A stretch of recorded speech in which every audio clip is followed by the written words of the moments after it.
It's all about your unending grace to us, Panginoon.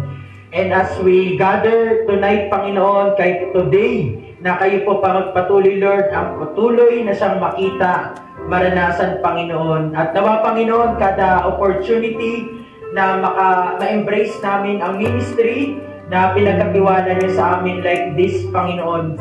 Talagang ilaan namin, Lord, ang 100% na focus, yung desire namin, Panginoon, na mag-grow kami together, to listen, Panginoon, God's words, and also, Lord, to apply it, Panginoon, sa buhay ng bawat isa sa aming mga buhay, Panginoon. Dahil wala nang ibang ilaw, Panginoon, na sa aming daanan, kundi ang iyong mga salita lamang, Panginoon. Dalangin ko, Lord, ang bawat isa nandito, Panginoon, ano man, Lord, yung pinagadaanan namin, ano man, Lord, yung sitwasyon ng buhay namin, na pinagdadaanan, Panginoon. Patuloy po namin, Lord, na entrust, Panginoon, sa inyo. Maraming salamat, Lord, sa lahat ng ginagawa nyo. At nawa, Panginoon, hindi lang matapos ang family camp na natapos, Panginoon, kundi matapos to, Panginoon, na makita, Panginoon, paglago sa aming buhay. At makita namin, Lord, yung nais yung iparating sa bawat isa na nandito. And alam ko, Lord, na ito po yung gusto nyo makita sa inyong mga anak, na nag-gather kami together, na we strengthen one another, love one another, Panginoon, for your glory alone. And we are excited, Lord, sa inyong pagbabalik. Na habang inantay namin, Panginoon, nandito kami na nagpapatuloy, na hindi lang, Lord, nagpapatuloy, kundi nagpapatuloy na lumalago sa inyong katapatan, sa inyong pagmamahal at biyaya, Panginoon. Kailangan po ang ma-honor sa lahat ng gagawin namin and sa bawat aspeto ng buhay namin. Thank you, Jesus, for everything you've done, and we love you, Lord. In Christ's name we pray. Amen, amen, and amen.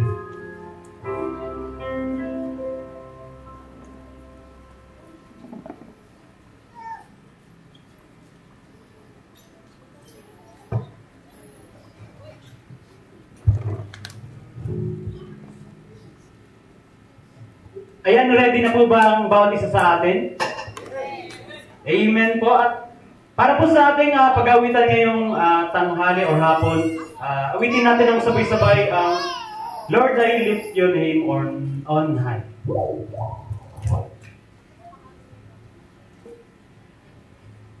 Awitin natin ang sabay-sabay habang tayo nakatayo at ako'y inyong sabayan sa pag-awit sa ating Panginoon.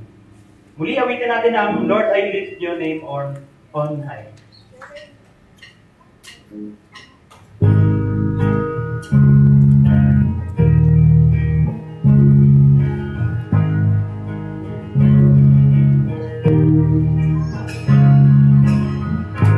Lord, I lift your name on high. Lord, I love to sing your praises.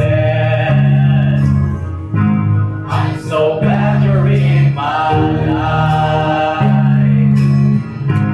I'm so glad you came to save us. You came from heaven to earth to show the way from the earth to the cross. Why hell to pay from the cross to the grave, from the grave to the sky. Lord, I lift your name on high. Lord, I lift your name on high. Lord, I love to sing your praises. I'm so glad you're in my life. I'm so glad you came to save us. You came from heaven to earth to show the way from the earth to the cross. My prayer to faith from the cross, from the grave to the Lord, I lift your name on high. You came from heaven to earth to show the way from the earth to the cross. My debt to pay from the cross to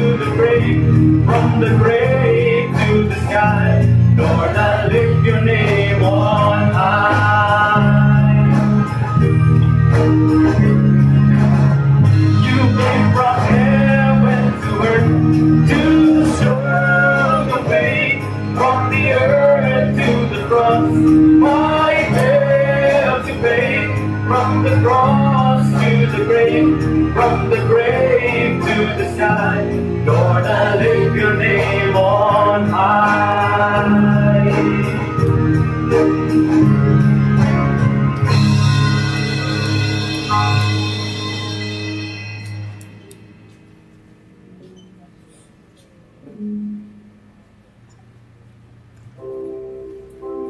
Magpatuloy po tayo sa ating pag-aawitan para sa ating Panginoon. Awitin po natin ang sabay-sabay ang Living Hope.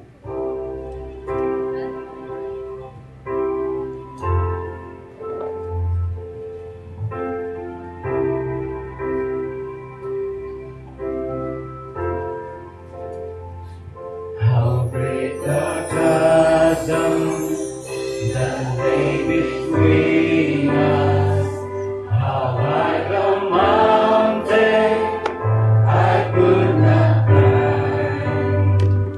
In desperation, I turned to heaven and spoke your name into then through the darkness, your loving kindness tore through the shadows of my soul. The work is finished, the end is written. Jesus Christ, my living hope.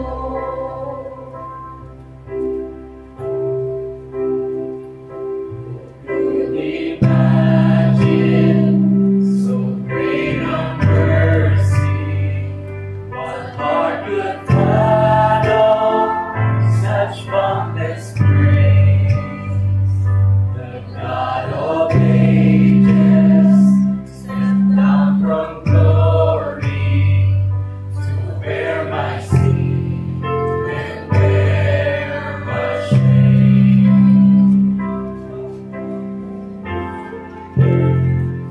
I am forgiven, the King of Kings calls me his own. Beautiful Savior, I'm yours forever. Jesus Christ, my living hope. Hallelujah, praise the one who sets me free. Hallelujah,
lost its grip on me. You have broken every chain. There's celebration in your name, Jesus Christ, my living hope.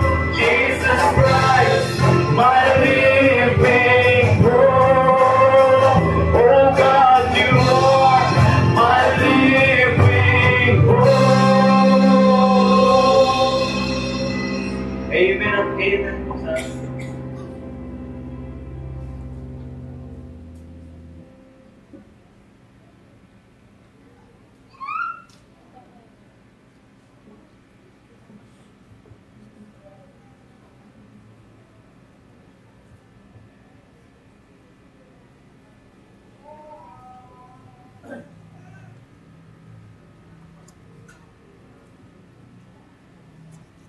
Manatili po tayo nakatayo para po sa ating plenary exhortation. Tawagin po natin ang ating pastor, Pastor Joshua.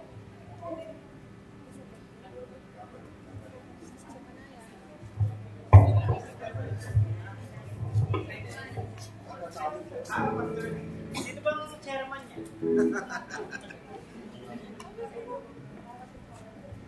Ayan, so ako po ay naatasan ng... Upo muna kayo. Okay. Ano ba magagawin ko? Magpapakilala? Sa speaker? Tama po? Okay po. Okay, so it is my great joy to introduce to you ang ating pong speaker ngayong hapon. Isa lamang po aking masasabi sa taong ito, sa ating minamahal na pastor na ito, na whenever he speaks, I carefully listen. So, even me, na kapwa likod ng pastor po ito, kapag po siya ay nagsasalita, ako po ay nakikinig. Yun lamang po aking masasabi sa ating tagapagsalita ngayong hapon. And I hope and pray na tayo pong lahat ay ganun din ang maging attitude whenever Pastor Pio, speaks to us, ay makinig po tayo. Meron po tayong mapupulot. Sigurado po iyon. So, without further ado, ay welcome po natin ang ating tagapagsalita, si Pastor Pio Marquez. Dapat to. Wala na dapat.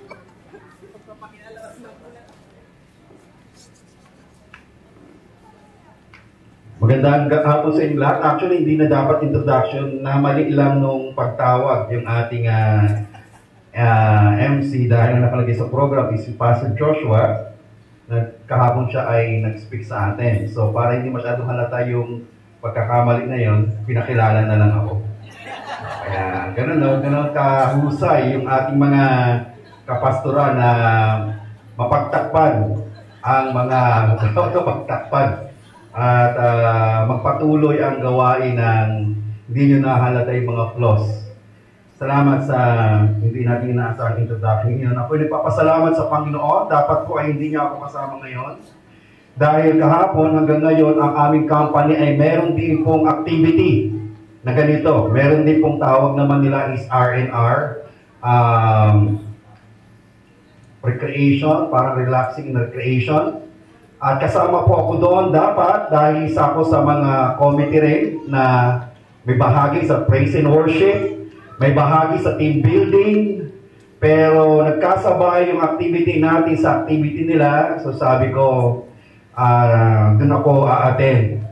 At nung ako ay nagpaalam na hindi maka-attend, yung kahapon na Friday na supposedly may pasok at with pay, kapag ikaw ay pumunta sa R&R, dahil ako hindi na umattend, so isang araw po ang makakaltas sa akin.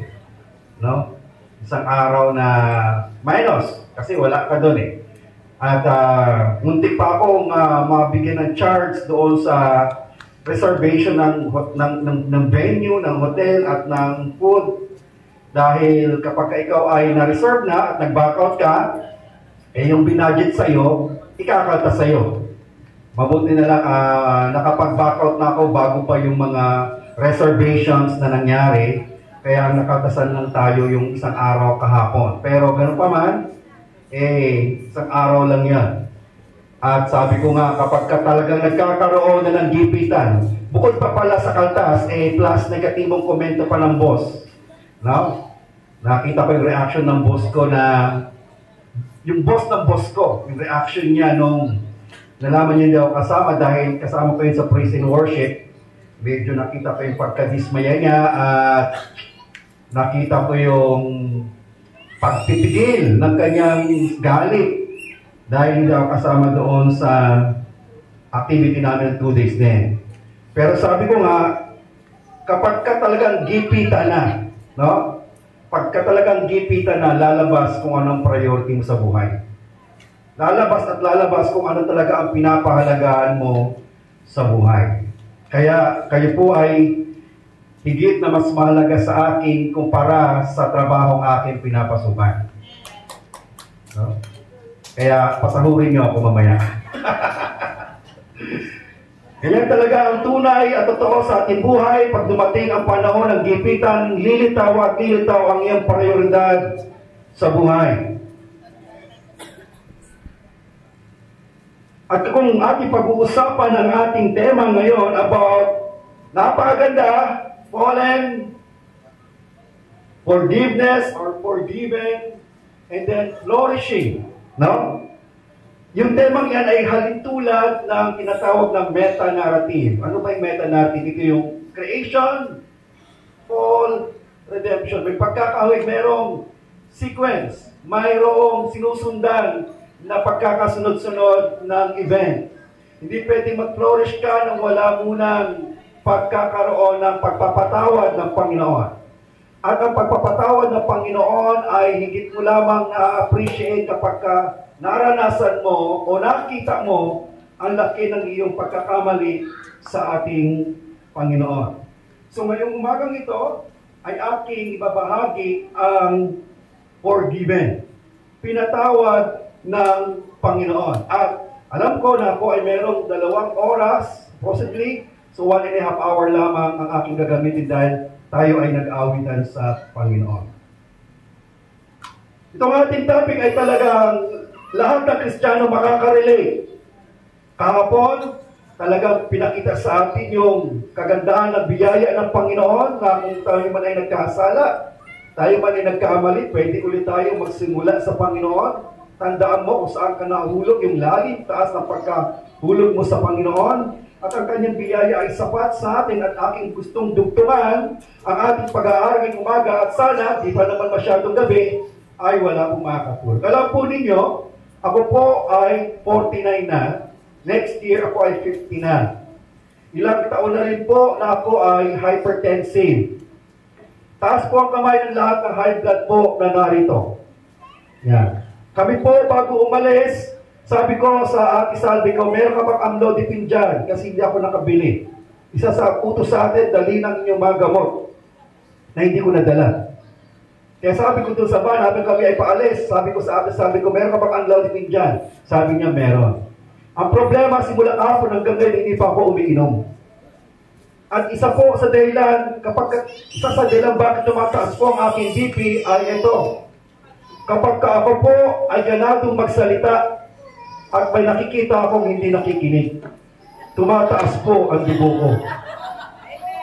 Hindi pa po ako nakakainom ng amlodipine, tandaan po ninyo simula kahapon. Pagka ako po ay sinugod sa ospital, kasalanan po ninyo. Kaya pwede nyo ba akong tulungan sa 1 oras at kalahati na matapos ko itong pagsasalita ko na hindi tataas ang dugo ko? Pwede ba yun? Ayos. So makakasigurado akong matatapos ko ang aking mensahe sa inyo ngayong hapon pong ito. Bilang paggalang sa salita ng Panginoon, tayo po'y magsitayog lahat. At minsan, ako ay lalapit sa inyo kasi gusto kong gawin medyo, conversational ng ating pag-uusap dahil alam ko sa inyo, iba ay pagod na. At gusto kong makakonect pa rin sa iyo kahit gano'n ang sitwasyon. Basahin natin ang salita ng Panginoon na ating masusumpungan. Ang aking pong talata na gustong ibahagi ay nasa Ephesians chapter 1 verse 7. Ephesians chapter 1 verse 7. Basahin po nga natin ito ng malakas at malinaw para sa ating pagsisimula. Handa? Basa. In Him we have redemption through His blood, the forgiveness of our trespasses according to the riches of His grace. Napakaganda. Pagpalain ng salita ng Panginoon, tayo manalangin, Panginoon, sa ilang sandali ng aming pag-aaral, dalangin namin ang iyong pagkilos sa amin. Salamat sa nakaraang kabutihan mo na aming naranasan kahapon, ng aming manigay mensahe, maranasan namin ang iyong grasya ng pag-iingat hanggang ngayon, Panginoon, sa aming paggising at na saksihan namin ang mga kaluluwang nagsuko sa iyo na tunay na ikaw ay nagpapatawad. Gaano man kalaki ang aming makasalanan, mas malawak at mas malalim ang iyong biyaya ng pagpapatawad. At nasaksihan namin yun sa apat na kaluluwa na nagsuko sa iyo ng buhay kaninang umaga, Panginoon. Sa pamamagitan ng bautismo, kanilang pinahayag na sila ay nananampalataya sa iyo. At ngayong Panginoong hapong ito, dalangin namin ay muli mong ipakita ang lawak ng iyong naging pagpapatawad sa amin. Sa pangalan ni Jesus na aming Panginoon at tagapagligtas. Amen. Magsipuputan lahat, kapag pinag-uusapan po natin ang salitang pagpapatawad or forgiveness or being forgiven by the Lord. Alam po ba ninyo, napakalawak ng mga bagay na pwede nating talakayin sa araling ito. Kung ang aming kumpanya mayroong R&R, Rest and Recreation, naalala ko na, Rest and Recreation pala siya, tayo sa ating pag-aaral ay mayroong R and R and R and R and R and R. 6 na R ang gusto kong ibigay sa inyo. Ngayong hapon ito, na ang kinakatakot ko, baka may makita ako mamaya na hindi nakikinig at tumaas ang dugo ko. Kaya sisikapin ko na kayo ay makikinig talaga. Okay, so, ang binasa natin ay mula sa Ephesians chapter 1 verse 7, na kung saan si Pablo ay pinapakita niya ang kabutihan, ang biyaya, ang kayamanan na meron ka sa Panginoon. Na ikaw ay pinagpalang higit, pinagpalang lubos ng Panginoon. Nung ikaw ay kanyang piniin before the foundation of the world at kanyang gawing anak. At tinalakay ni Pablo doon ang iyong kalagayan sa Panginoon bilang ikaw ay isang Kristiyanong totoo. At dito ngayon sa ating pag-aaralan, titingnan natin ano ang lalim at anong lawak, ano mga nakapaloob sa pagpapatawad ng Panginoon. Sino sa inyo dito ang tunay at kumpiyansa sa sarili niya na siya nga ay pinatawad na ng Panginoon? Amen. Amen. Pakitignan ng kapatid na sa katabi, baka dududa pa siya. No? Lahat tayo ay pinatawad ng Panginoon. Kung ikaw ay isang Kristiyano, automatic, ando na yun, pinatawad ka na ng Panginoon. No? Pero gusto natin ma-appreciate yung lalim at lawak ng pagpapatawad na ito. Kaya gusto kong ibigay sa inyo ang 6 na hours. So, kung ako ay meron isang oras, hatiin niyo yung 6 na hours na yon sa loob ng isang oras. No? Yun ang ating tatalakayin. So, ganyan kabuti ang Panginoon sa tinatalakay ni Pablo na kung saan naroon ang kanyang biyaya ng pagpapatawad. At itong 6 na ito na gustong ibahagi sa inyo ay narito na. Kung gusto niyo isulat, pwede niyo isulat. Bago po tayo umalis, nagsabi ang ating committee na tayo ay may mga dadaling mga bagay-bagay. At isa sa mga mahalagang bagay na dapat natin dalhin, kanilang binilin na magdala ng 3 B. 3 B. Una, magdala ng Bible. Sino sa inyo may dala ng Bible? Sino sa inyo ang Biblia, New Testament lang? O, Bible. Sino ang walang dalang Bible? Sino ang walang pakialam sa tanong ko? Kung tinanong ko may dalaw, walang tumaas. Sino may dalaw? Wala rin tumaas. So, kayo ay hindi mainit at hindi malamig. Isusuka kayo sa bibig ng Panginoon. You are neither hot nor cold. Sabi niya, magdalaro kayo na. Unang B ay Bible. At habang kayo nakikinig, dapat kayo nagsusulat, dapat meron kayong panulat. Ang tawag doon ay ballpen. Good. At syempre, kung meron kayong Bible, meron kayong panulat, meron kayong susulatan, yung pangatlong B ay book note. Book note. Meron ba kayo ng lahat ng yan? Kung wala kayo, ang ating camp committee ay nag-provide ng program. Pwede nyo isulat doon yung ating mga pag-aaralan ngayong hapon ito. So, okay ba? Ready na ba tayo? So, ang unang B na gusto ko, ang unang R na gusto kong italakay sa inyo pagdating sa pag-uusap ng forgiveness or being forgiven ay merong removal ng sin. Tinatanggal ng Panginoon ang kasalanan once na tayo ay nagkaroon ng kapatawaran. Alam po ninyo sa Biblia, tayo ay tinuturing ng mga taong sablay. Sablay. Ang kasalanan po sa Biblia ay tinatawag na hamartia, na kung saan ang ibig sabihin ay hindi mo matamaan ang eksaktong target ng Panginoon sa atin. Sino nakakalam dito ng ako ang hari ng sablay? Mga kabataan, alam niya. Alam niya, hari ng sablay, na kung saan ibig sabihin nun, hindi mo mahit talaga yung bagay na maganda, lagi kang palpa. Lagi kang sablay. Hindi mo mahit talaga yung tamang-tama na bagay na dapat mong mahit. At ganun po ang kalagayan natin sa Panginoon, tayo po ay mga hari ng sablay, hindi natin matumbok talaga ang tamang kalooban ng ating Panginoon. Ang tawag po doon ay hamartia. We miss the mark. Sa daming pinukol na dart, naubos na lahat, ni yung isang bilog wala kang tinamaan pagdating sa kalooban ng Panginoon. Ganun tayo mga tao. Yun ang tawag doon ay pagkakasala. Ang anumang bagay po na ginagawa mo na hindi tumutumbok sa kalooban ng Panginoon, pagkakasala po yan. No matter how noble that goal and maaring plan ng iyong buhay. Maaring kung pagmapasdaan, pakikinggan, napaka-noble, napakaganda naman. Pero kung hindi yan ang talagang kalooban ng Panginoon, yan ay sablay, yan ay kasalanan. We miss the mark. Tayong lahat ng mga tao ay nagkasala sa Panginoon. Kaya, hindi ibig sabihin, hindi ka na magkakaroon ng mga gusto sa buhay, mga pangarap sa buhay, magkakaroon ka. Pero gusto lang natin, itumbok mo doon sa talagang plano ng Panginoon sa iyo. Kasi kahit gaano kaganda ang plano, kung hindi na talaga eksaktong tumbok na gusto ng Panginoon, ang tawag dyan, hamartia, ikaw ay sumasablay. Sablay. At dahil po sa ating mga kasalanan, lahat na pong ginagawa natin ay mga sablay sa buhay. Ang tawag po doon sa simpleng salita, kasalanan. Tayo po ay nagkakasala. Tayo po ay nagkakamali sa harapan ng Panginoon. Ang tawag dyan, sa mas specific na pananalita ni Pablo, we fall short of the glory of God. Ibig sabihin, hindi natin naabot ang kanyang pamantayan. Tayo ay mga nahulog sa kasalanan dahil sa pagkakamali ni Adan at ni Eva. Tayo ay mga tupang nangaligaw. Tayo ay mga naglayo sa Panginoon at tayo ay naging hari ng sablay. Tayo ay mga naging sablay sa buhay. Alam po ninyo, ang pagkakasala ay hindi lamang po pagiging sablay. Ito po yung medyo mas mabigat. Ang pagkakasala ay pagre-rebelde sa Panginoon. Na para bang ang iyong mga kamay ay itinataas mo laban sa Panginoon at ikaw ay nag-uhimagsik. Yun po ang isang larawan ng kasalanan.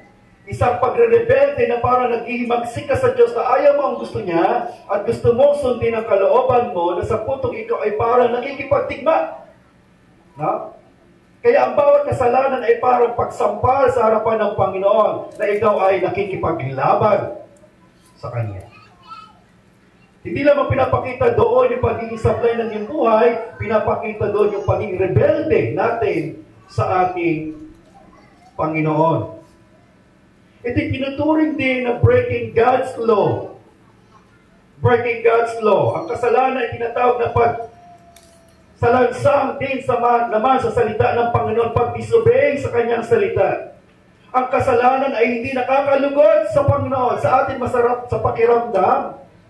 Alam niyo po ba walang kasalanan hindi masarap sa pakiramdam? Karaniwan po o madalas, ang kasalanan po ay laging pleasing. Lagi po yan, parang ang sarap gawin. Para bang laging nakakaudyok na yan ay gagawin. Subalit gaano man ito nakakaudyok sa ating pakiramdam, bawat kasalanan ay displeasing. Nakakamuhi sa harapan ng Panginoon, siya'y nagagalit, siya'y naiinis.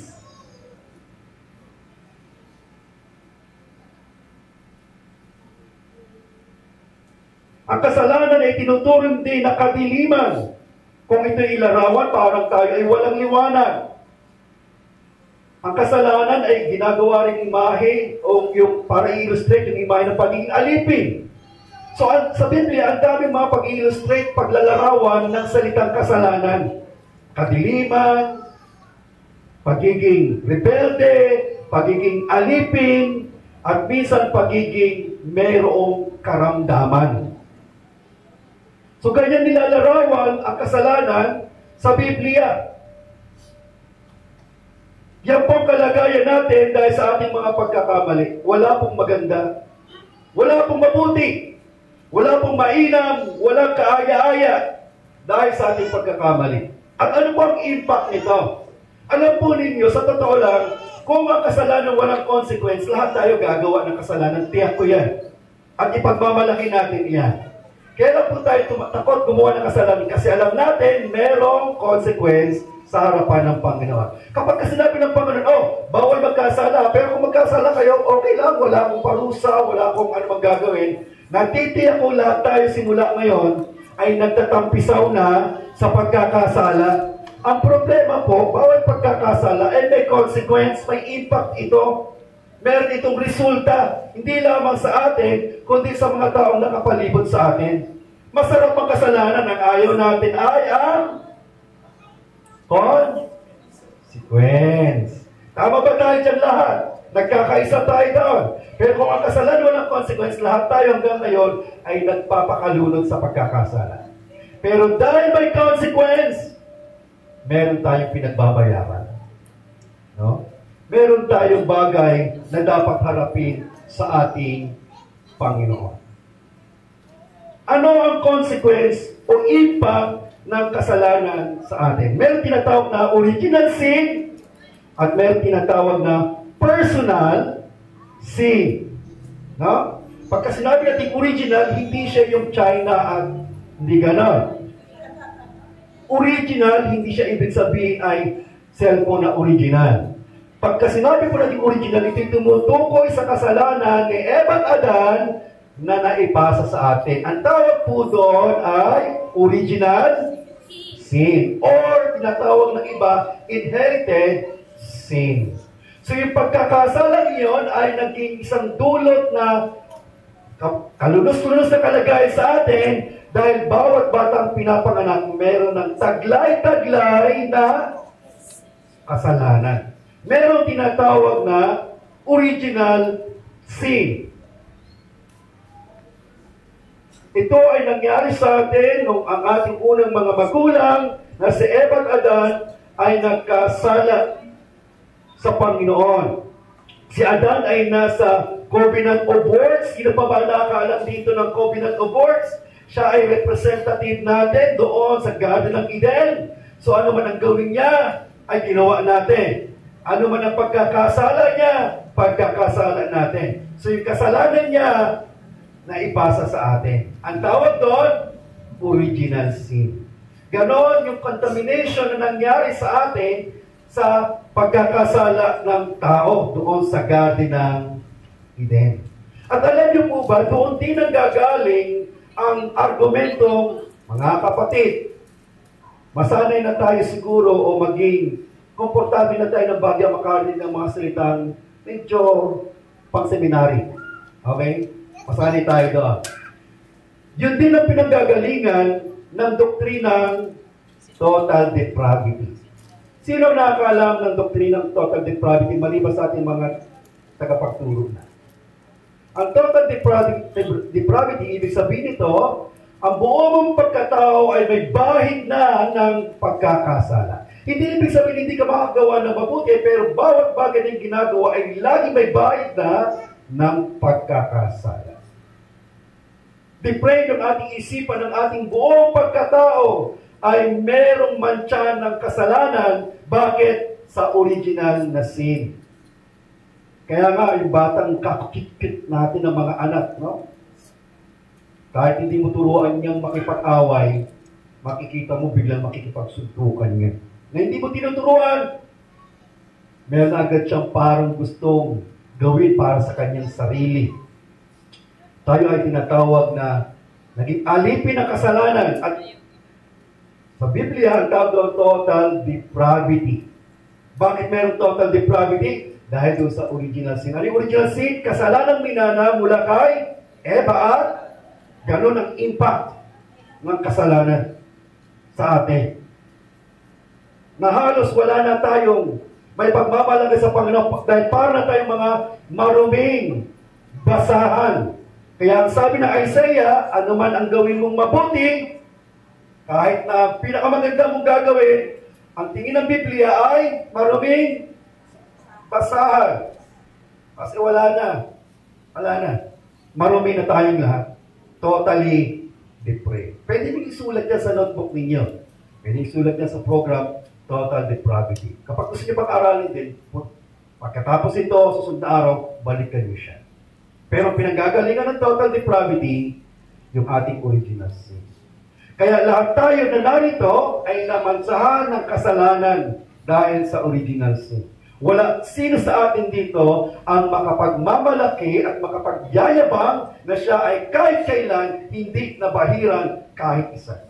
Lahat tayo ay may bahid ng pagkakasala. Ganun katindi ang impact ng kasalanan sa atin. Subalit bukod pa sa tinatawag nating original sin, meron pang personal sin.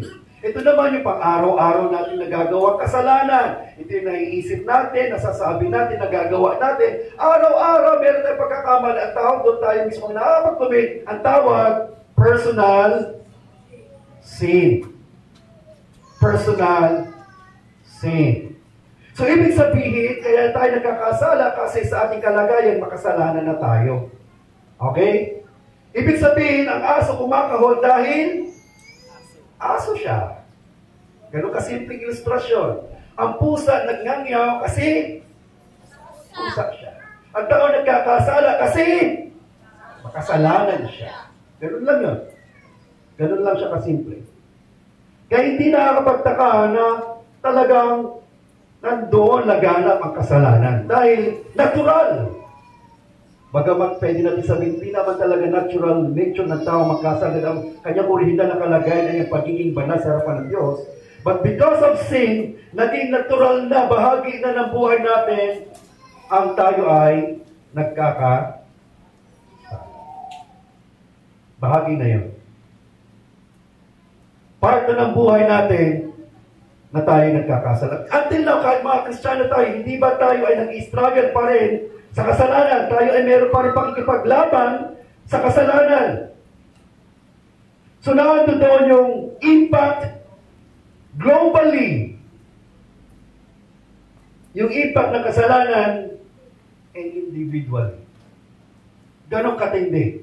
Ganong kalupit.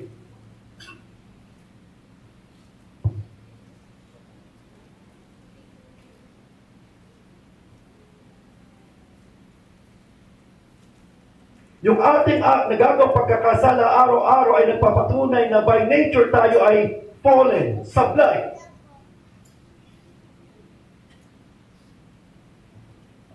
Meron tayong problema napakalaki. At yan ang isa sa tinanggal nung tayo ay pinatawad. Yan ang isa sa mga inalis nung tayo ay sinabing, you are forgiven. Tinanggal ng Panginoon ang kasalanan. Tinanggal ng Panginoon ang ating karumihan. Tinanggal ng Panginoon ang ating mga sakit. Tinanggal tayo ng Panginoon mula sa kadiliman, dinala sa liwanag. Tinanggal tayo ng Panginoon mula sa pagkaalipin, pinalaya kay Kristo. Mula sa pagiging anak ng kasalanan, tayo ay naging anak sa katwiran. Tinanggal. So kung pag-uusapan natin ang forgiveness or being forgiven, isa sa papasok, may tinanggal sa iyo. Ano yung tinanggal? Yung kasalanan. Masaya ka ba na tinanggal ng Panginoon ang iyong kasalanan? Alam mo, isa sa masarap sa pakiramdam, yung may kasalanan ka, hindi sasabihin sa iyo, huwag mo nang isipin yan. Pinatawad na kita. Kaya ikaw ba bilang Kristiyano, sa pagkabulay-bulay mo na yung buhay, na ikaw ay pinatawad sa isang napakalaking pagkakasala, meron bang kagalakang sumisipa sa iyong puso na ikaw ay talagang pinalaya at inalis ang iyong pagkakasala? Kaya ang sabi doon sa Ephesians chapter 1 verse 7 na ating binasa, in Him we have redemption through His blood, the forgiveness of our trespasses. Meron na tayong pagpapatawad, inalis ng Panginoon ang kasalanan. In Christ, we are now led into path of life. Yung pagiging rebelde ng ating mga puso ay kanyang pinapalitan ng puso, handa ng sumunod. Tayo ng mga offenders ay pinatawad ng Diyos na offended. Ang Diyos na galit ay hindi nagalit sa atin. Bakit? Tinanggal ang kasalanan. Hindi na tayo alipin ng kasalanan. Tinanggal ang tanikala ng pag-alipin ng kasalanan. Kaya tayo nakikipagdigma na sa ating lumang pagkatao. At ang bawat pagkakasala ay parang pagguho ng ating mundo. Hindi na tayo masaya doon. Hindi na tayo naliligayaan. Yes, nagkakasala tayo, pero dama natin ang bigat ng damdamin at ang hirap ng kalagayan. Ang malaman mo na ikay pinatawad, pero ikay nagkamali ay isang malaking kabigatan sa iyong kalooban. Tama ba yun? Kung tunay na Kristiyano ka, nararanasan mo yun. Bakit mo nararanasan yun?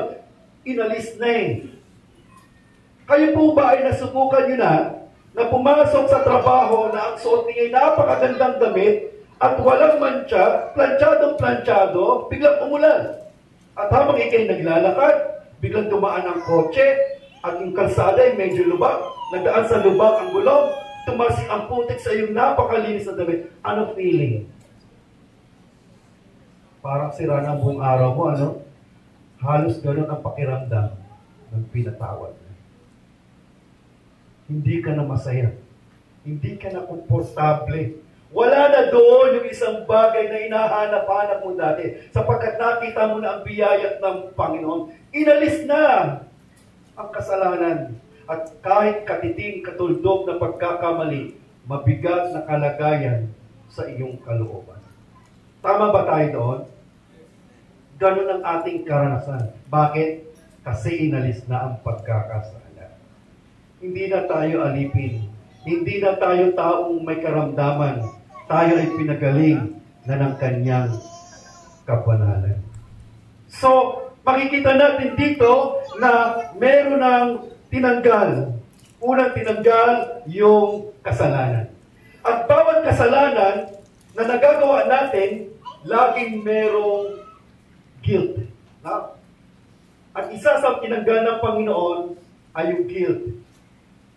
Tinanggal niya ng Panginoon. Inalis na pa. Hindi na yung kasalanan mo, kundi yung guilt na meron ka sa iyong puso. Pero meron tinatawag na emotional guilt at legal na guilt. Okay? Yung emotional guilt, ito yung parang pagka nagkasala ka, ang lungkot mo. Emotionally, you are burdened. You are down. Dahil sa pagkakasala. Pakiramdam natin, nahihiya tayo sa Panginoon dahil sa ating pagkakamali. Natatakot tayo sa Panginoon dahil sa kanyang kabanalan tayo makasalanan. Ang pakiramdam natin tayo ay unworthy Christian. Naalala ko yung kagabi. Parang hindi tayo karapat-dapat. Emotionally, you are troubled dahil sa pagkakasala. No? Sino dito Kristiyano ang pag nagkasala? Okay lang. Kapag kanagtaas ka ng kamay, ibabaptize ka ulit namin. O patatanggapin ka ulit namin. Sino dito ang Kristiyano pag nagkasala ay talagang, no? Hindi ka mapakali. Hindi ka panatag. Hindi ka payapa. Kasi bagamat hindi alam ng tao, alam ng Diyos, sa harapan mo, pinapakita ang karumihan. At dahil doon, dahil kay Kristiyano na, nababagabag ka, hindi ka mapakali, hindi ka mapanatag. Normal na damdamin yan ng isang Kristiyano. Normal yan. Bakit sinabi natin normal? Kasi nga may tinanggal na. Emotionally, you are trouble. Pero alam po ba ninyo, yung guilt na binabanggit natin dito ay hindi lang emotional guilt, kundi yung legal guilt. Ano yung legal guilt na binabanggit natin dito? Kaya niyo sabihin ko, o i-quote ito si John Piper pansamantala. Sabi ni John Piper, guilt is the condition of being called to account for those infractions of the moral law. It's not a matter of how one feels about reality. So itong binabanggit na guilt, hindi lang siya emotional guilt, kundi pagkasabi ikaw ay guilty, ano ibig sabihin sa batas na ikaw ay guilty?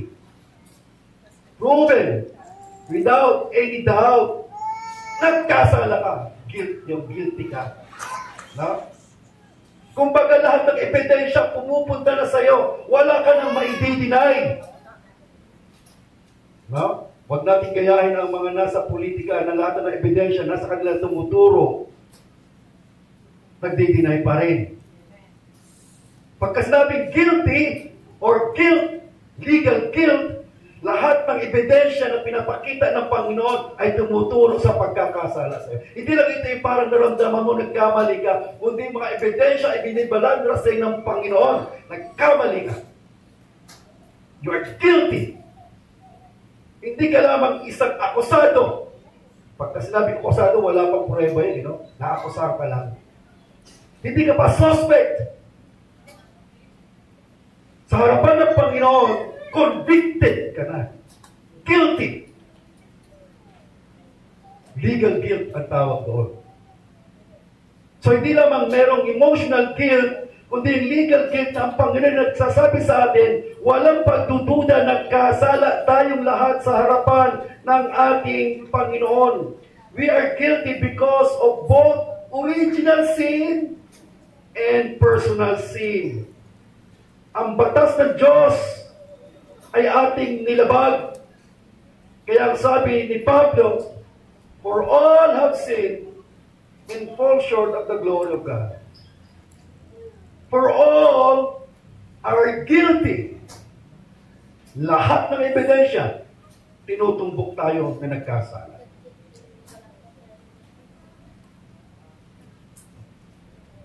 Kaya kapag sinabi natin sa korte ng mga tao, innocent until proven guilty. Hindi ka pwedeng akusahan na ikaw ay kriminal na kung wala pang ebidensya inilalatag at hindi dumadaan sa proseso. So, nung sinabi ng Biblia na tayo ay mga guilty of fall short of the glory of God for all of sin, hindi siya katang-isip. Hindi siya nagbibintang. Hindi ka isang suspect. Sa harapan ng Panginoon, malinaw ang ebidensya sa kanyang harapan. Guilty ang hatol sa ating lahat.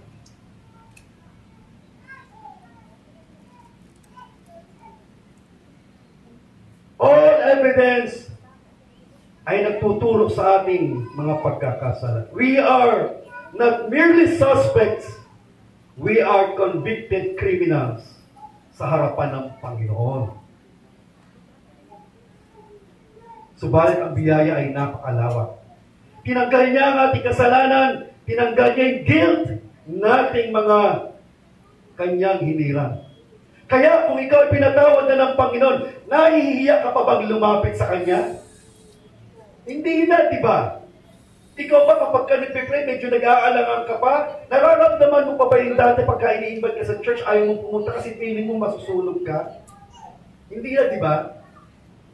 Kapag ka pinagpipray ka o intusan ka mag-pray, nararamdaman mo pa yung dati na unbeliever ka pa na kapag ka magpipray ka, pakiramdam mo masusulog ka? Hindi na. Meron ka na ngayong kumpiyansang lumapit sa harapan ng Panginoon ng may kagalakan kasi yung guilt, tinanggal na. Kaya ang bawat panalangin natin at pakikipag-ugnayan sa Diyos ay nagiging isang masaya at masarap na karanasan. Tinanggal yung guilt eh. Yung feeling unworthy ka dahil sa iyong sarili ay pinalitan ng Panginoon ng kanyang pagpapatawad. Kaya sinasabi sa Biblia sa Ephesians chapter 3 verse 12, in whom we have boldness and access. Pagka sinabi natin boldness, tapang, lakas ng loob, lumapit sa Panginoon na hindi natin nagagawa nung hindi pa tayo napapatawad.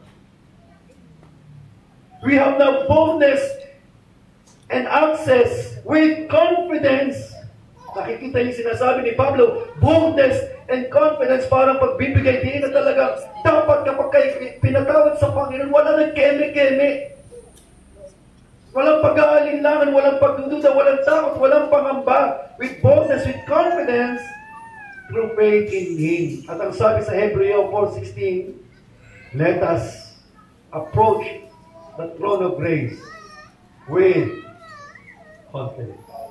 Yan ay nararanasan ng taong tinanggal ang kasalanan, tinanggal ang guilt ng Panginoon sa kanya. At naniniwala ako, nararanasan mo yun. Tama ba? Nararanasan mo yun. Nararanasan mo kapag ikay walang-wala na sa buhay, makalapit ka sa Panginoon, hindi ka nag-aalinlangan. Dumating sa puntong wala ka ng matatakbuhan, pero hindi ka nagdadalawang isip na siya ay lapitan. Bakit ka tiwala? Kasi pinakawad ka na. Nilinis ka na. At na-enjoy mo ang intimacy kasama ang Panginoon dahil inalis niya na ang mga hadlang na iyon nung tayo wala pa sa kanyang piling. Tanong ko sa inyo, kapag hindi kayo nagtaas, baka ma-high blood ako. Masaya ba kayo lumalapit sa Panginoon? Taas ng kamay, ng lahat ng masaya. Amen. Ang sarap lumapit kay Lord, di ba?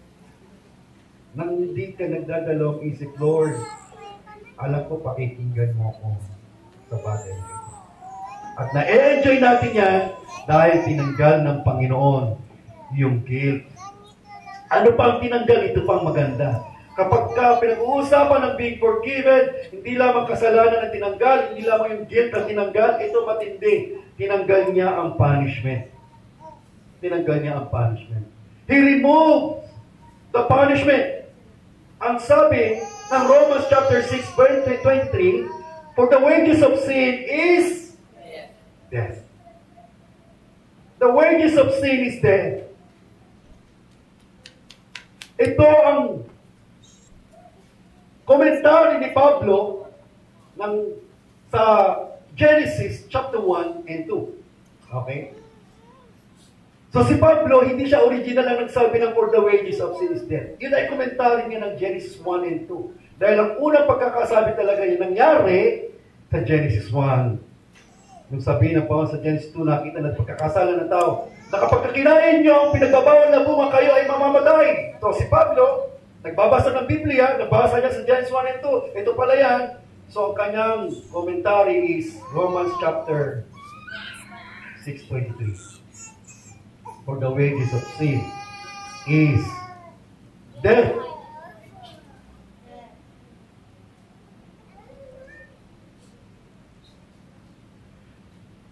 Makikita natin sa sinasabi ni Pablo, ang punishment ay very much specific.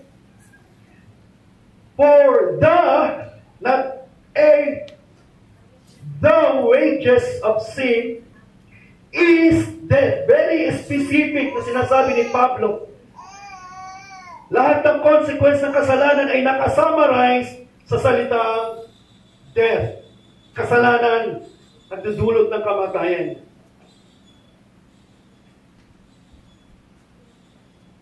At nung aking pinag-aaralan talaga ito, ako'y medyo nalito ng kaunti. Kasi nung sinabi ni Pablo, for the wages, tinignan ko wages pa, plural or singular. Tinignan ko, plural. Plural pala yung wages. Tinignan ko, baka mamaya magkamala ko ng pagkakasabi. So, tinignan ko. Wages, sabi, plural. Okay, plural yan. Pero yung death, singular. So parang lumabas lalo yung pagkamahina ko sa English. Paano ba yun? Dapat the wages of sin are death. Tama ba? Dapat gano'n? Sino yung mga English teacher dito? Dapat gano'n? Pero sabi, the wages, plural, is singular, death. So kung nalilito, ayaw mong laktawan yung talatang niya, gusto kong maipaluwanan sa'yo. Bakit gano'n? Ang daming wages na binabanggit, pero yung dulo, isa lang, death lang. At hindi maraming kamatayan. At itong aking nasumpungan. Napagamat marami tayong pagkakasala, lahat ng yun ay may sasamarahin sa isang ultimate, final consequence. Death.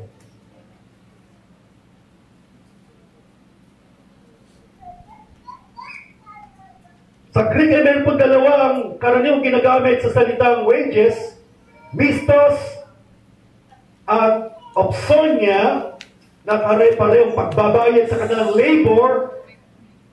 Ang ginamit ni Paul ay opsonia, wages. Pero ang ginamit niya ay singular na death. Pinapakita po sa atin dito ni Pablo na kahit marami tayong kasalanan, isa lamang ang final and ultimate end na consequence, kamatayan.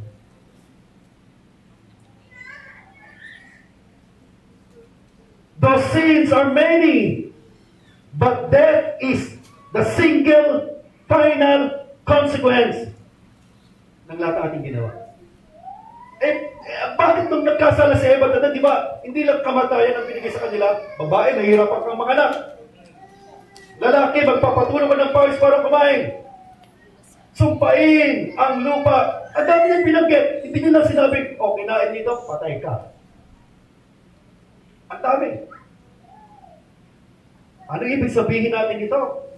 Na lahat ng nararanasan natin, yung sakit sa panganganak, yung pagpapakapagod para kumain, yung kamatayan, yung broken relationships, yung chaos sa ating society, yung pagkamatay natin, all these are summarized in one word: death. Death. Lahat ng hirap na ating naranasan ay nakapaloob, being encapsulated ng salitang kamatayan. Alam niyo ba ang fruit salad? Yummy, yummy. Dahil ang aking bunso ay mahilig sa Wiggles at Cocomelon, narinig ko madal sa kanya ang fruit salad, yummy, yummy. Ang fruit salad ay merong anong mga prutas? May apple, may pineapple, at kung ano pa. Kung pinagsama-sama mo sila, tawag sa kanya, fruit salad. Ganon din ang kamatayan. Lahat ng hirap ng ating pinagdadaanan sa buhay ay nakapaloob sa iisang salita: kamatayan. Encapsulated by this very one word: death.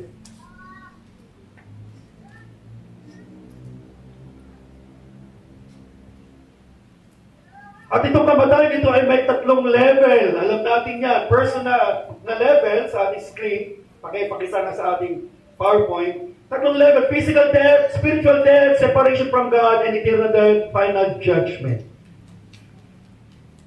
Yan yung mga bahagi ng kamatayan. Physical death, namamatay tayo, tumatanda tayo, nagkukulibot ang ating mga mukha. Mawawala ng hininga, physical death.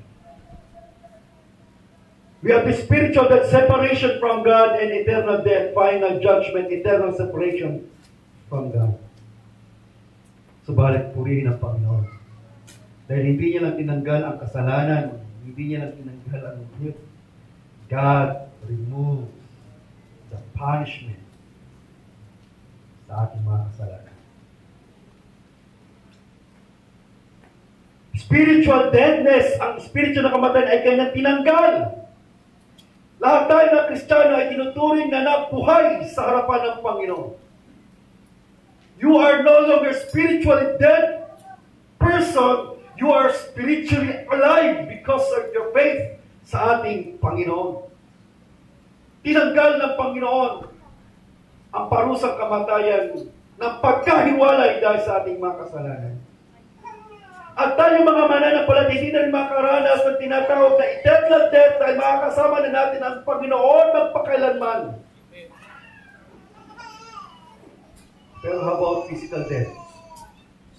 Lahat ba ng Kristiyano mamamatay pa rin? Yes. Tanong natin sa dalawang pastor na nauna sa atin. Sila ay patotoo na kahit mga Kristiyano, mamamatay ka pa rin. Ba't sandali? Akala ko ba wala na yung parusa? Bakit lahat tayo mamamatay pa rin? Bakit tinanggal ng Panginoon yung separation? At hindi na tayo magkakaroon ng eternal damnation? Pero bakit yung physical death? Hindi pa kasama. Bakit lahat tayo ay mamamatay pa rin? Gano'n man tayo kabait? Gano'n man tayo kabuti at katapat sa Panginoon? Lahat tayo ay mamamatay pa rin. Physical death remains. Lingers. Subalit ito'y temporary lang. Pansamantala. Because Christ will come again. At kanya tayo bubuhayin. Na ang kabuang parusa, tinanggal na. Kaya sa araw niya sasabihin natin, nasaan ang lupit ng kamandag mo, kamatayan? At hindi mo mai-imagine anong klaseng pakiramdam, anong klaseng karasan ang meron tayo sa araw na yon na ang kamatayan, ang tatlong uri na ito ay tuloy na tinanggal ng Panginoon. Kaya doon sa heaven, wala nang pagluha. Dahil tinanggal ng Panginoon ang parusa. By faith, spiritual death is removed. Eternal judgment is cancelled. Physical death remains temporarily but will be abolished totally and finally sa muling pagbabalik ng Panginoon. Yan, kapatid, ang meron ka dahil naranasan mo ang patawarin ng Panginoon. Yan ang kayamanan nang meron kang hindi mananakaw dahil lang pinagtawad ka ng Panginoon. Tinanggal niya ang ating kasalanan, ang guilt tinanggal niya, at ang punishment tinanggal niya. At ang sinunod niya ay restoration ng fellowship. Kapag pinag-uusapan ang forgiveness ng Panginoon, or being forgiven, hindi lamang tayo nawawala ng tatlong bagay na binanggit, meron ding restoration of fellowship. Ang umahat lang ay natanggal, ang namamagitan ay nawala, ang paglalaban ay naalis, yung enmity ay wala na, ang galit ng Panginoon ay wala na, nasatisfied na. Ang kabayaran ng kasalanan ay binayaran na.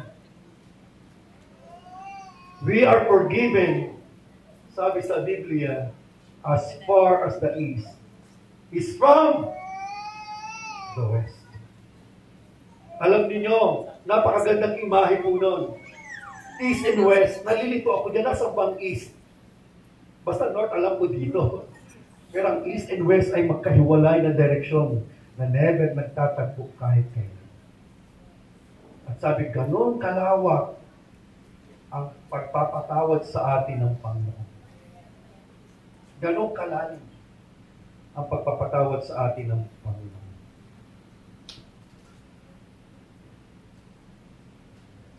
Subalit ang next hour natin, pangalawa sa huling hour natin, ano ba requirement ng pagiging forgiven? Ganun na lang ba yun? Ang Diyos ba sasabihin ko, sige, medyo parang nagbago isip ko, patawarin na agad kita. Ang Panginoon ba, nung nagkasala tayo, galit siya sa atin, kinaumaga, paggising niya, kung natutulog man siya tulad ng tao, paggising niya, may sabi niya, ay, ayaw ko na may kaaway. Sige na lang, pati na tayo. Kung merong bagay na hinihiling para ang pagpapatawad ay maibigay. At alam natin, yun ay sa pamamagitan ng dugo ni Kristo na binasa natin kaganina, na tayo laligtas sa pamamagitan ng kanyang banal na dugo. The requirement is, number 1, active obedience of Christ. Active obedience of Christ. At pangalawa is the passive obedience of Christ. Anong ibig kong sabihin sa mga talatang ito? Hindi ka pwedeng patawarin ganon basta-basta. Ano ka, hilo? Na-open mo ang Diyos na pinakamataas sa lahat? Ganon-ganon na lang ba yun?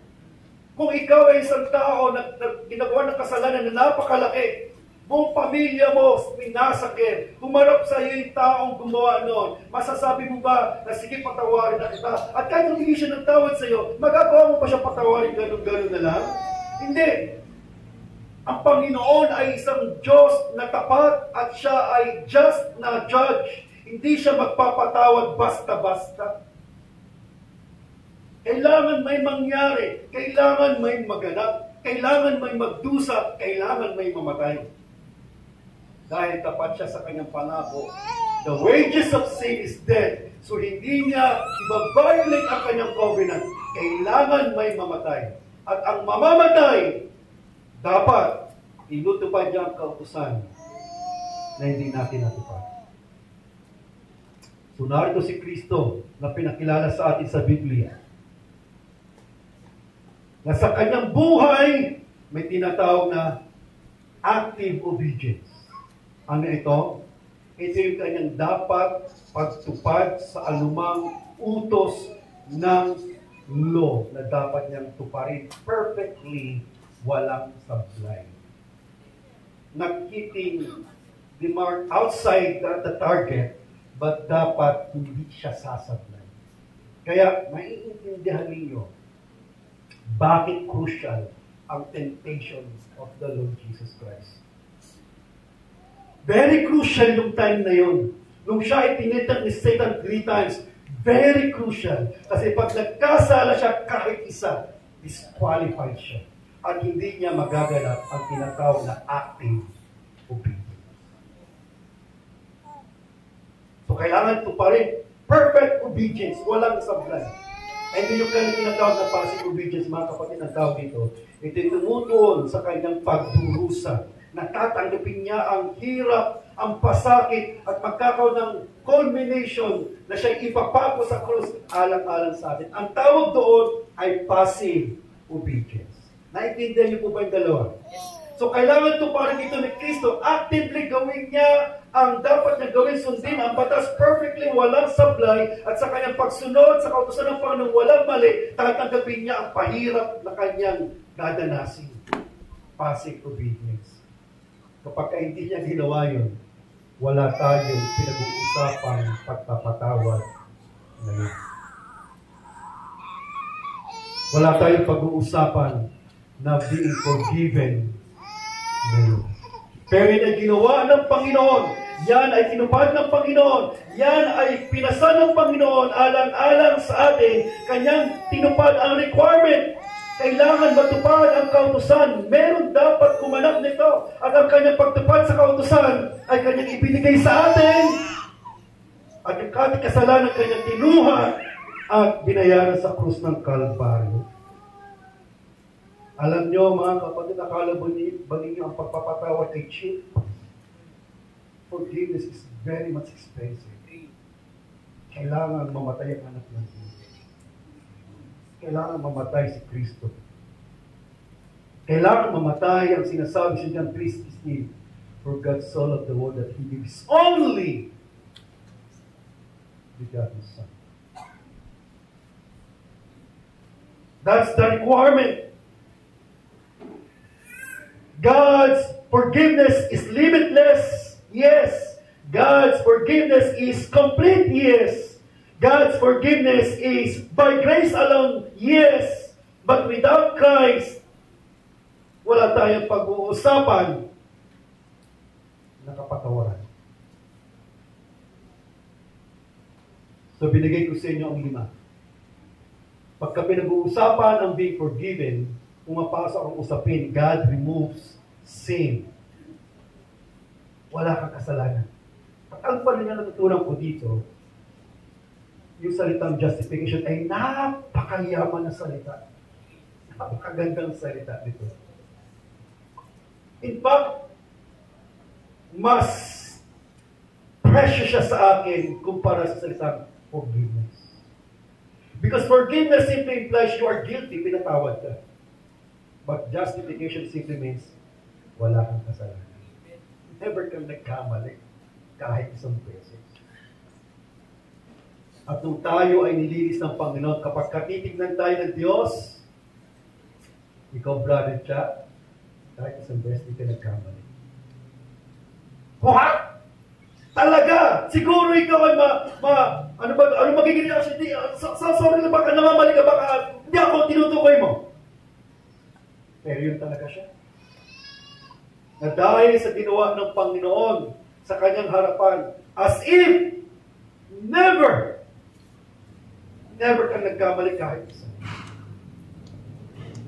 Tinanggal niya ang kasalanan ng guilt, ang punishment, binalik niya ang ugnayan.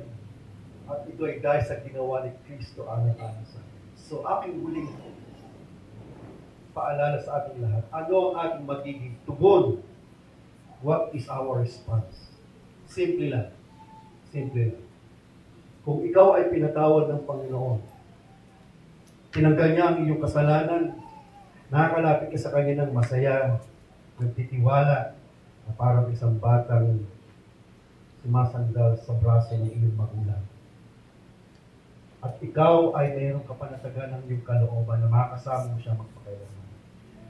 Ano ang dapat mong gawin? That should be our response sa ating tatlong bagay. Number 1, pinag-aaralan natin ito. You evangelize, that's not the word. You evangelize the world. You evangelize the world. Naranasan talaga natin ang tunay na pagpapatawad ng Panginoon. We are to tell other people that God is forgiving.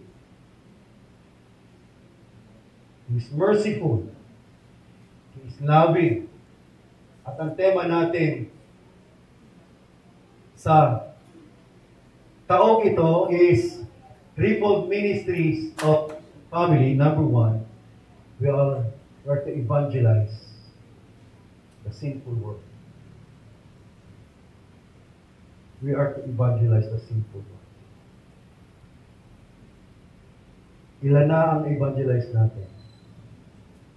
Ngayon ay November 29. Bukas ay November 30. Magdi-December na, may nagdala ka na ba? May na-invite ka na ba? May na-share ka na ba? Meron ka na bang tao sinabihan, ang Panginoon nagpapatawad yan. Lumapit na sa kanya. Meron na ba? Meron na ba? Hindi ko alam. Pero kung wala pa, ang goal naman natin is, for this year, we still have 1 month. We still have 1 month. Kung talagang pinatawad ka ng Panginoon, hamon ko sa iyo, sabihin niya sa ibang tao. Sa taong wala pang pagkakilala kay Kristo. That should be your interest.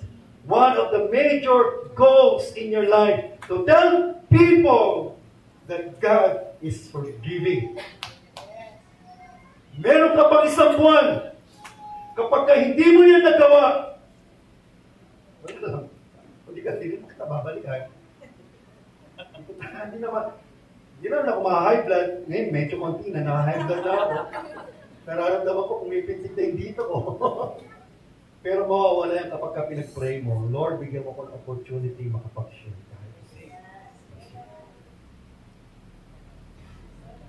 kahit isa lang.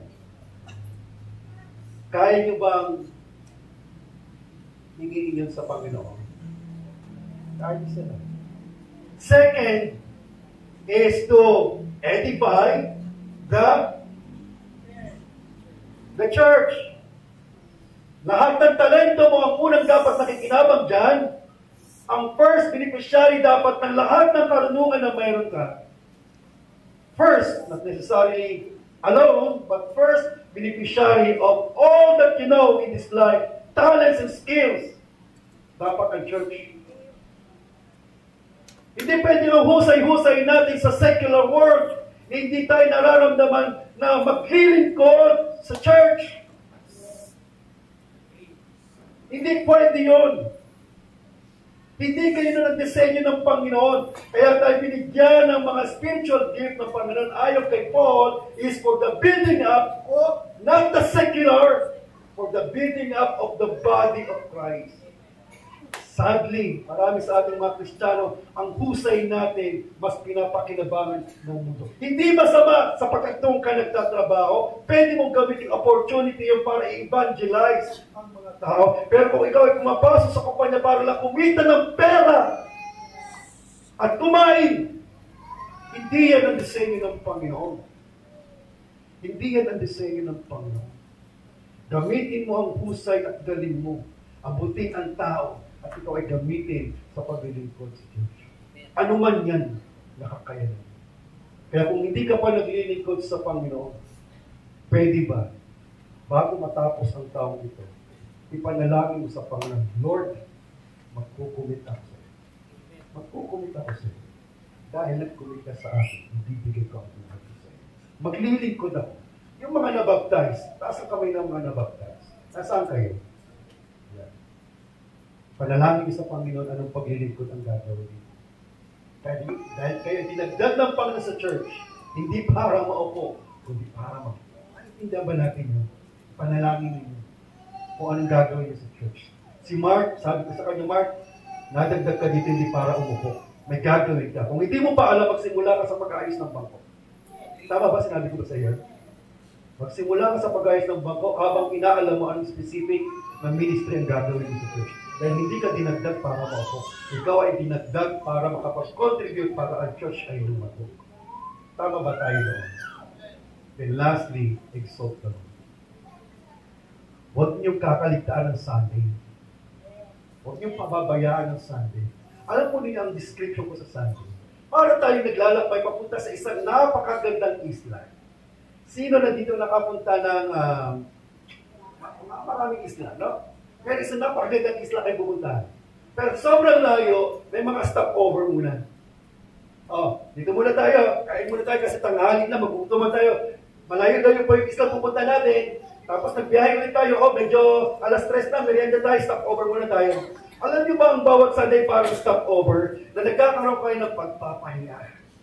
Kain muna tayo kasi malayo pa ang ating pupuntahan. Every Sunday parang nagpapahinga hanggang makapunta sa pinaka-final day na ikaw ay sasamba kasama ng lahat ng anak ng Diyos. Or dinidescribe itong parang huddle. Na kapag lahat ng mga player naglalaro, di ba? Mga nagbabasketball o mga nagbabaliball, kapag ka naglalaro kayo nakita ni Coach, mukhang nagkakalat yung mga players ko. Ano sasabihin ni Coach? Time out, time out, time out. Then i-group niya. I-group niya. Yung sasabihin, itong gagawin natin ha. Medyo hindi maganda ang pasa mo. Gandahan mo, yung dribble mo, medyo malamya. Ayusin natin. O ikaw, pahinga ka muna. Medyo parang wala ka sa kondisyon. Ano gagawin ni Coach? Ayusin niya bago bumalik kayo doon sa talagang laban. Every Sunday parang ganun tayo. Ginagadat tayo ng Panginoon, mukhang nawawala ka na ata. Mukhang iba na nagiging direction mo ha. Parang medyo nahalo na influensya ka na ng mga bagay-bagay na hindi ka lang ng Panginoon. Halika magsama-sama tayo every Sunday. Mag-huddle tayo. Mag-discuss tayo. At yung muling ipaalala sa atin ng Panginoon, ito talaga dapat ang direction natin. Eh kung hindi ka atin ng Sunday, saan mo kukuhanin yung ganong instruction? Saan mo pakikinggan ang ganong payo? Saan mo hahanapin ang ganong klaseng pagpapaalala? And when we speak of exalting the Lord sa ating konteksto, we mean Sunday communal worship. Bagamat ang worship ay napakahabang topic, ang daming pwede pag-usapan, but nagbigay din tayo sa sama-samang pananambahan sa araw ng linggo. Pwede ba akong magsabi sa inyo at magbigay ng request?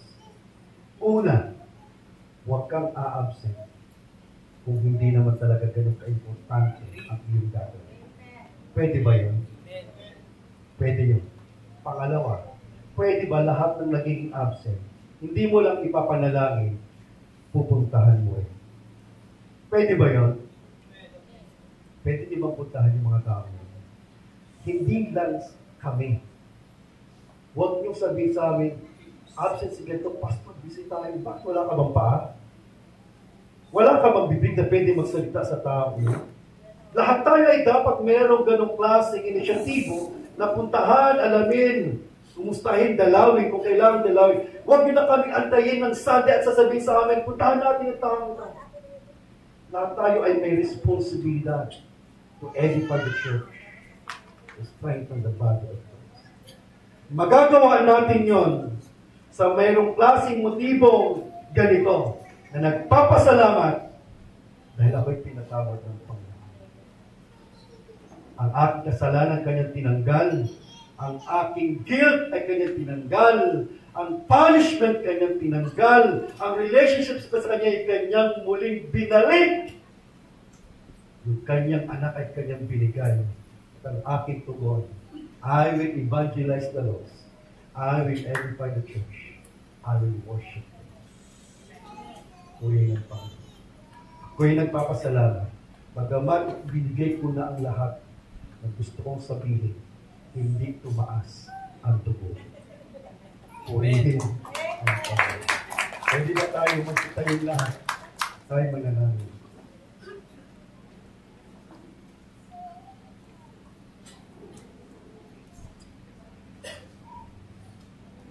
Napakabuti mo, Panginoon. Wala kang katulad. Wala kang kapareha, Panginoon.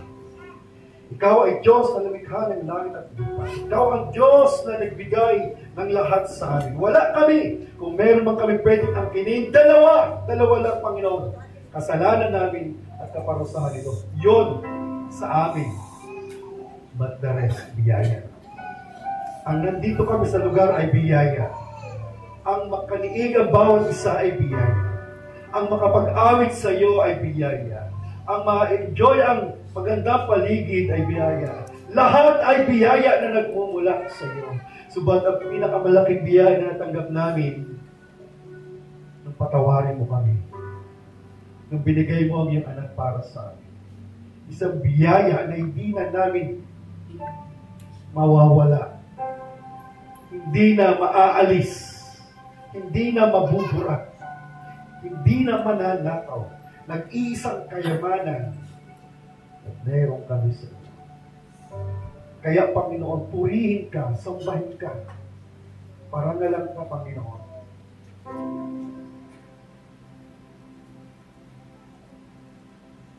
Panginoon, ang haba ng preparasyon namin bago ang araw ito. Bawat pamilya, marami na problema ng pambayad. Bawat magulang nag-isip na makaipon. Pero hindi maikukumpara sa kabutihan na pinaparanas mo sa amin sa lugar na ito. Kaya hindi kami nagkaroon ng expenses. Nagkaroon kami ng investment sa iyo. Salamat sa mga taong ginamit mo upang ihanda ang araw na ito. Sa mga talentong ibinigay upang mas mapayaman ang pananambahan at mga gawain sa lugar. Salamat sa mga kapatiran na sila, Panginoon, ay tumugon sa paanyayang makilahok sa gawain. At kami nanalangin sa mga kapatirang hindi nakikabahagi. Kami nalulungkot na hindi namin sila nakakasama. Sapagkat alam namin sila magting ay talagang nagnanais na maging isa sa makarating sa lugar namin. Kaya ang dalangin namin, Panginoon, i-extend mo ang biyaya mo sa kanila. I-extend mo ang pagpapala mo sa kanila. At kami na pinatawad, kinahabagan mo, Panginoon. Ano ba bang salita pwede namin banggitin? Na sasapat sa lahat ng iyong ginawa. Wala kahit isang salita ang mag-describe ng uri ng pasasalamat na sasapat sa lahat ng ito. Ganun pa man, sa kalimitaduhan, sa limitado naming isip at kakayanan ng pagkaunawa, tanggapin mo ang aming pusong pagpapasalamat sa pagpapatawad na pinigay mo sa amin. Gamitin mo kami upang ang ibang mga tao ay maabot ng iyong biyaya. Gamitin mo kami upang ang iglesia ay mapalakas sa iyong biyaya. Gamitin mo kami upang marami pang mga tao ang sasamba sa iyo, sa Espiritu at katotohanan. Salamat, Panginoon, sa mga sandali. At salamat din, Panginoon, sa nag-iisang buhay ko ito na minsan pa dinabit ko ako. Muling ka para sa pangalan ni Jesus na aming Panginoon. Amen. Magsipag lahat.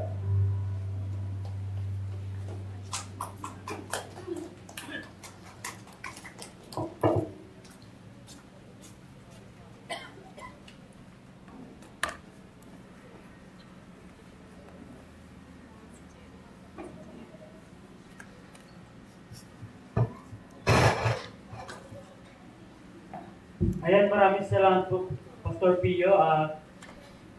Inaanyahan ko po lahat na tayo po ay saglit na manalangin para po sa ating Pastor Pio.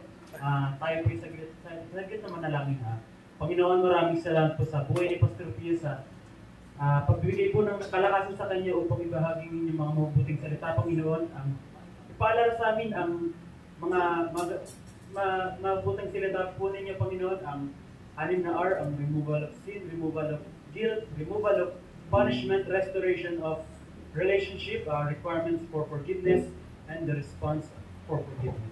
Panginoon, maraming salamat po sa buhay niya upang ibahagi ito at maraming salamat po din po sa pagbubukas ng aming isipan upang ito ay aming maunawaan po sa gabing ito, Panginoon.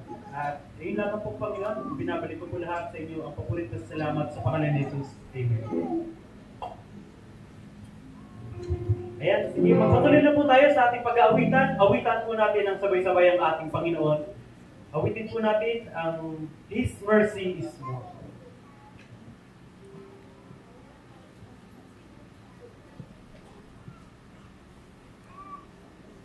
Praise the Lord, His mercy is more. Stronger than darkness, new every morn. Our sins, they are many, His mercy is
stronger than darkness, you everyone.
ating brother RJ. Ay, Pastor Joshua na lang. Bali ulit. Si Pastor Joshua na lang. Okay, so thank you Brother Eric sa napakaganda po nating awitin. And meron lang po akong ilang mga announcements. Kaugnay po dito yung ating mga gagawin mamaya at bukas. Ano po? Habang tayo po ay ninanamnam natin yung mensahe ay pwede po natin ituloy yung ating pag-reflect doon sa message na ating napakinggan.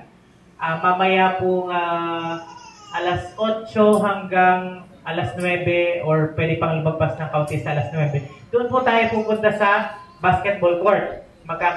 Umuulan pa po ba? Umuulan? Sige po. Ano pong gagawin na? Mamaya, i-announce ko na lang po habang tayo kumakain kung anong ating gagawin para mapunan yung activity sana na yon. But kung talagang uulan, babalik na lang po tayo dito. But kung sakali, na huminto, pumunta po tayo doon ng alas 8. Ano po? Okay, so mamaya naman po, alas 6. Actually, alas 6 ay kain na po tayo. Kakain na po tayo. And then pagkatapos mong kumain, ay meron po tayong gagawin dito. Babalik po tayo dito ng alas 7. Magkakaroon po tayo ng, hulaan niyo po kung ano. Isang bagay na in-enjoy niyo po initong Talent Fest. Quiz B. Magkakaroon tayo ng Quiz B. At malaki po ang premyo dito. I think, I believe ang premyo po sa game na ito ay bawal sabihin. Ayaw ipasabi ng ating anonymous sponsor. Okay? So alas 7 po, babalik tayo dito para sa ating Quiz B. Maghanda na po yung dalawang teams. Piliin niyo na po yung mga pinakamagaling sapagkat kung nakaraan po ay Acts, ay buong Bible po ang scope ng ating Quiz B. Pero don't worry, hindi po ganun ka-intimidating yung mga question like before. Kung kayo po ay magpa-participate, ay huwag po kayong magatubili na mag-participate. Okay. And then sa mga gumagawa po ng banner, kumusta po ang inyong banner making? Ayun, okay. Puhulaan ko po ang pangalan ng inyong team. Redeemed. Okay. Asan po yung isa?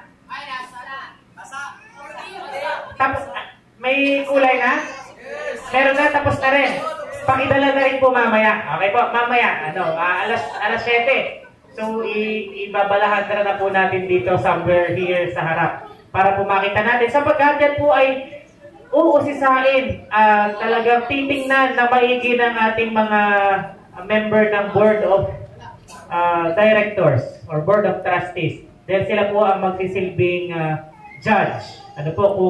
Or mga hurado. Kung alin po ang poster or banner na may talagang nakakonect doon sa tema natin na Fallen, Forgiven, and Flourishing. So yan po ay pagmimitingan din mamaya ng BOT at 10 p.m. Or whatever time po na matapos tayo sa ating bonfire kung matutuloy or sa ating activity po dito kung sakaling hindi po matuloy yung ating bonfire. Okay? And isa po pong announcement, bukas. Ano pong araw bukas? Sunday. Wala pong absent ha.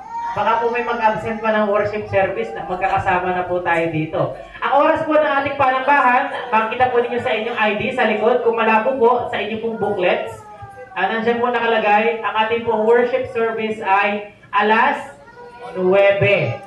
So, hindi po tayo alas 9 aalis ng room. Alas 9 po, nandun na tayo. Or even before 9 para makapag-start po tayo ng alas 9. Okay po. At pagkatapos naman po, kasi kung minsan maganda naririnig niyo kasi minsan tamad tayo magbuklat ng schedule. So sabihin ko na rin po, pagkatapos po ng ating worship service ay ano pong kasunod doon? Awarding. Okay, at pagkatapos ng awarding, lunch. Yan, nagbubuklat sila. So worship service, sunod ay awarding, sunod ay lunch. Okay. After worship service, ay magsusuot na po tayo ng ating camp shirt. sapagkat during the awarding or after the awarding, bago po tayo mag-lunch, ay magkakaroon po tayo ng mandatory picture taking. Lahatan po iyon. Mandatory po iyon. Ibig sabihin po ay maghahamartiya kayo kapag hindi kayo nagsuot. You will miss the mark. Magkakasala kayo. Hindi naman sa Panginoon, kundi sa instruction na binigay sa inyo. Okay? So again, anong oras po ng ating kain ngayon? 6:00, supposedly. Okay, so medyo nag-overtime tayo ng konti, pero kaya yan. Mabilis naman po tayo kumain. Okay? Pagpatak po ng 9:00, ng 7:00, saan po tayo pupunta? Dito, kasi merong Bible Quiz B. At kung sakaling huminto ang ulan, kung posible tayong makalabas, saan tayo pupunta? Sa court. Anong oras? 8. Anong gagawin? Bonfire. At kasabay po doon yung ating pag-reflect sa message na ating pong narinig from Pastor Pio. Meron po bang tanong? Wala po. Yes po. Ayun, okay. Magandang tanong. Ang worship service po natin, nakikita niyo po yung dining area natin.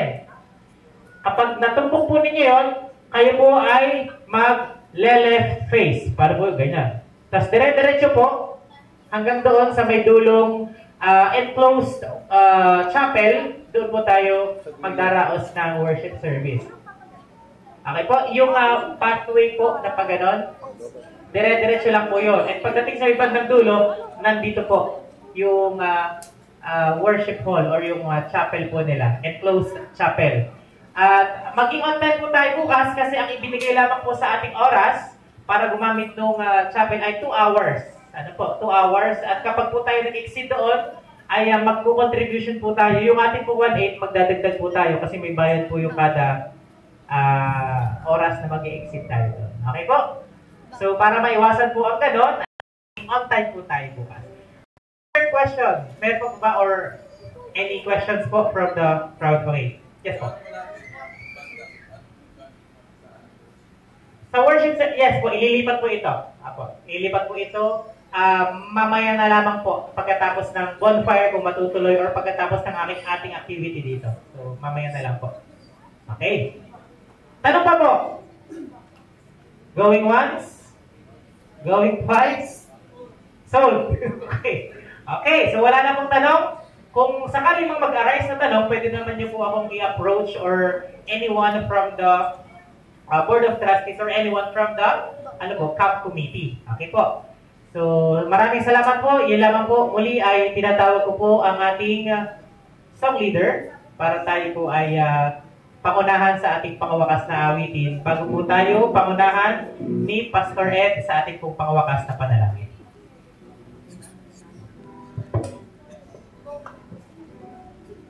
At para po sa ating closing song, inaanyahan sa pulang na mag-isa tayo.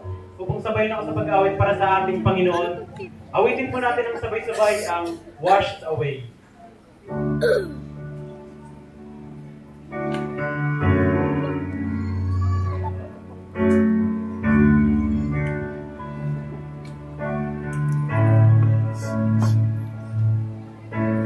Guilty,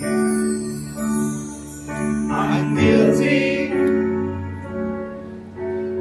All that I could say,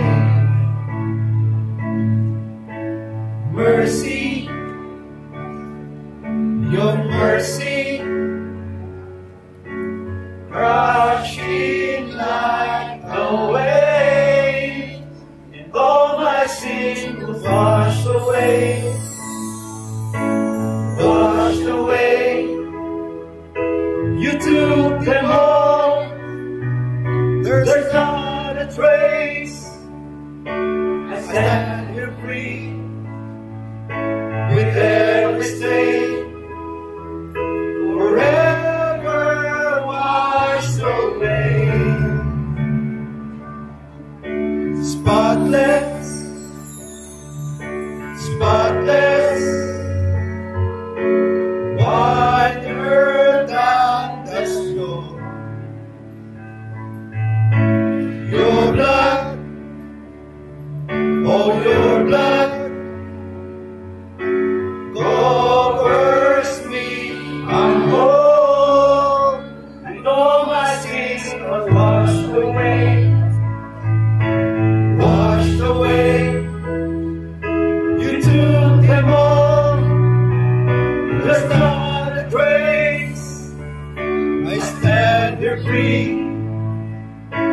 with every stain, forever washed away, and all my sins washed away,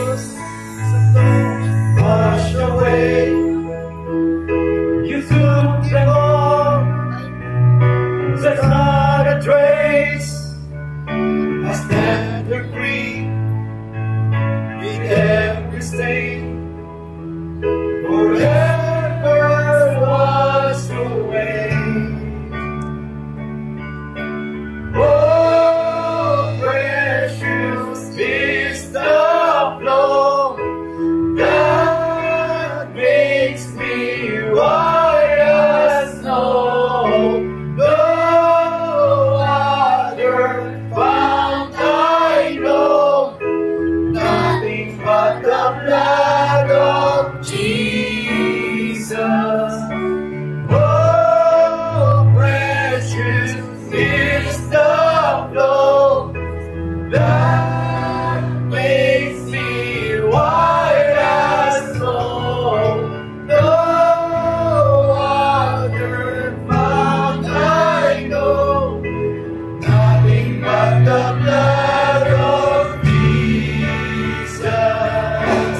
Oh, precious is the flow that makes me white as snow. No other fount I know, nothing but the blood of Jesus. And all my sin was washed away, washed away.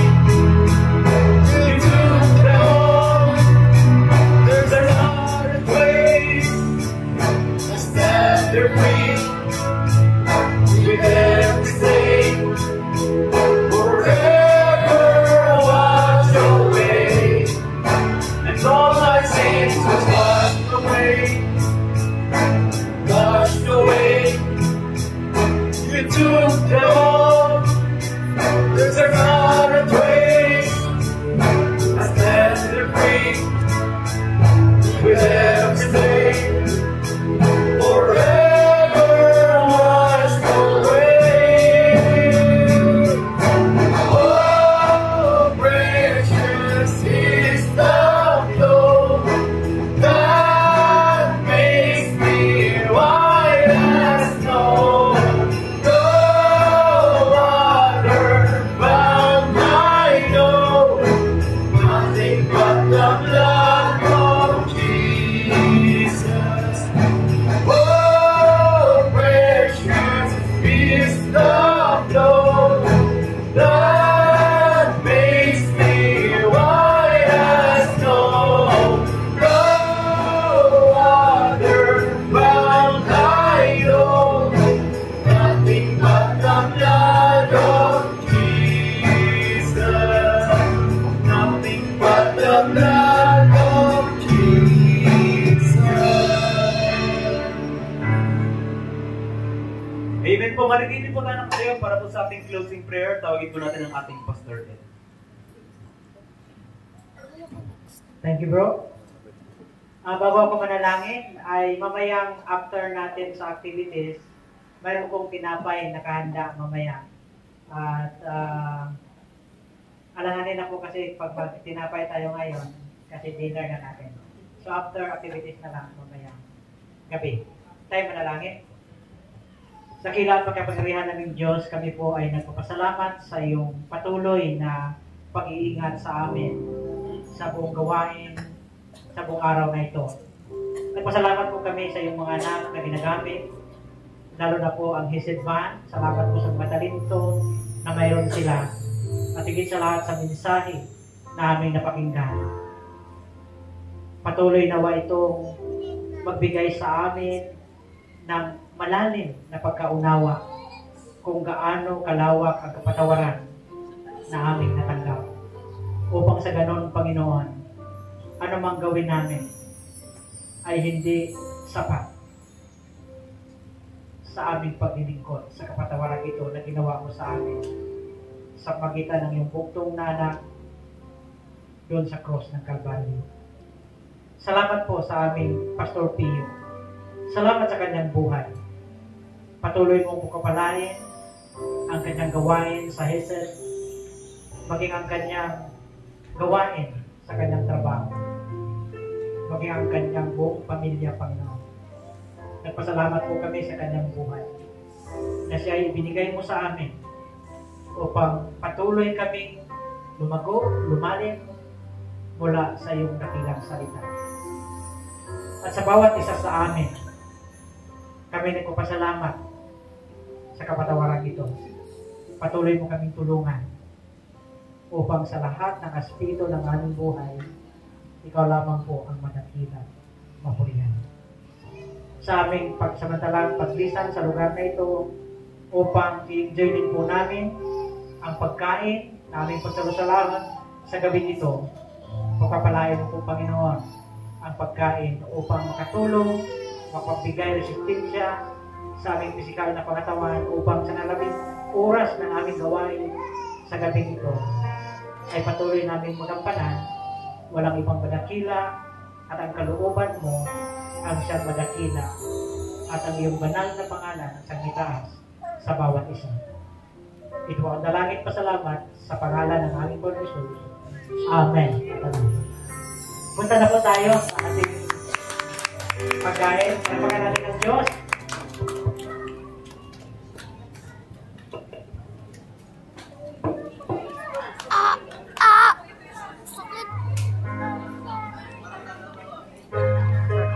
Hi, bro.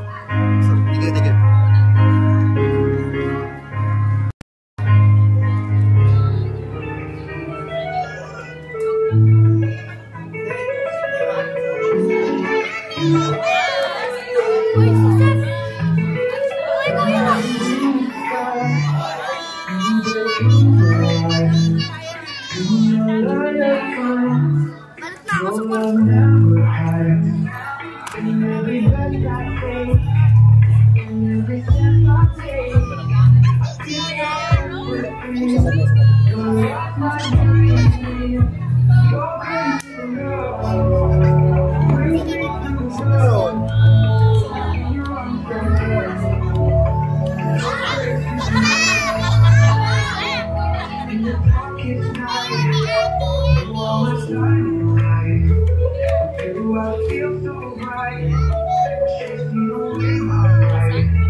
Amen at amen.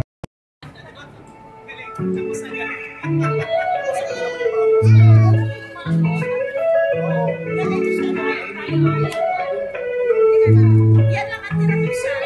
Kasama dito na kaya ayaw makita. You feel so right.